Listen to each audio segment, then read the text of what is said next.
যকসুর ব্যাপারে কথা হয়েছে, ছাত্র রাজনীতি।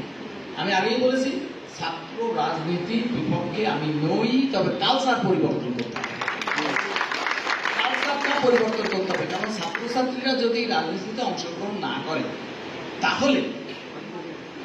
তাহলে কিভাবে এই গণতন্ত্রের অনুশীলন তারা শিখবে?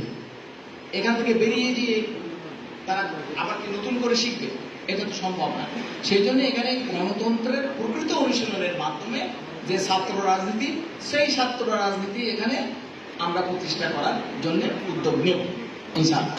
তো এই জন্য যকসু নির্বাচন ও যত দ্রুত সম্ভব দেওয়া হবে, এটা নিয়ে একটা কমিটি করা হয়েছে। ছাত্রছাত্রীরা নিশ্চয়ই অবগত আছেন, তারা কাজ করবে। আজকে বিকালে বোধহয় তাদের মিটিং আছে, ওনাদের মিটিং আছে।